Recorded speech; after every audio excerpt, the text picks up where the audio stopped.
We have been working on biological corridors since 2002, when we went to South Africa to report for Italian public television the ongoing process of the peace parks.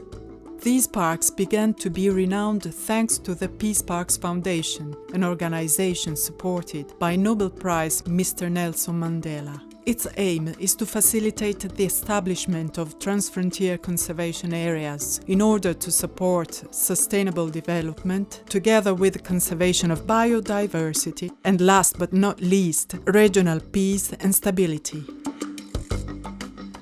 So a transfrontier conservation area is an area that straddles the boundaries of two or more countries, including one or more protected areas.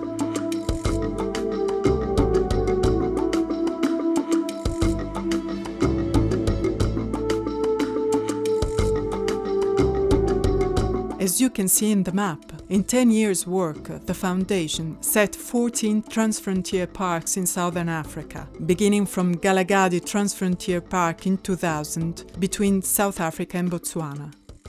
The most important project is probably the Great Limpopo Transfrontier Park, which includes the Kruger National Park in South Africa, the Limpopo National Park in Mozambique, and Gonarezu National Park in Zimbabwe.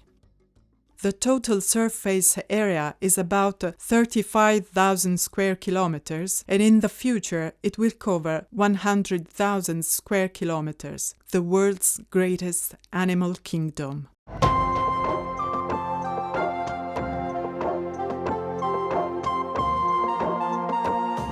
There are other excellent examples in Africa, like the transboundary biosphere reserve Parco W in West Africa, among Benin, Niger and Burkina Faso. Instituted in 1954 and recently supported by European Union with the program EcoPass, this park is home of hundreds of wild animals, and visitors can roam freely from one country to the others without clearing customs. A real example of peace agreement among these countries. This process is spreading out more and more in southern Africa, involving Malawi, Zambia, Angola, Namibia, Mozambique, Botswana, Zimbabwe, South Africa and Tanzania.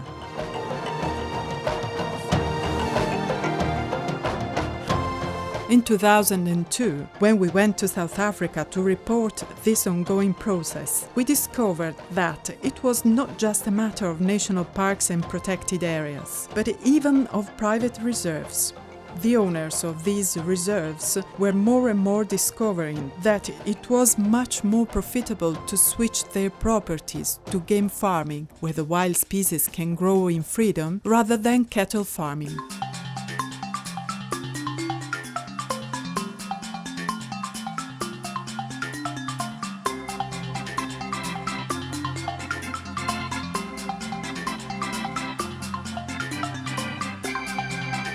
By the end, most of them are trying to link their properties with the bigger protected areas and national parks in order to create corridors in which animals can roam freely from area to area.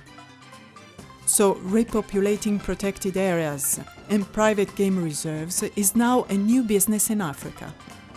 Expert game capture teams are more and more requested to capture wild animals from overpopulated areas and parks to fill poorer reserves. For this reason, game capture schools are flourishing all over Africa. We attended one of them to see how they capture wild beasts, zebras, giraffes and elephants in an ethical way. This is the best way to preserve biodiversity, face overpopulation problems of some species, like elephants in Kruger National Park, and keep agreements of peace among bordering countries. Mandela's dream is to see Africa where animals and men can roam freely in a world without borders. But this dream is under threat from the endemic ills of the African continent: political instability, disease, poverty, and environmental emergencies. But at least the challenge has been launched. If the willingness to work together can overcome scepticism and rivalries both old and new, then the sound of those barriers crashing to the ground will echo around the globe.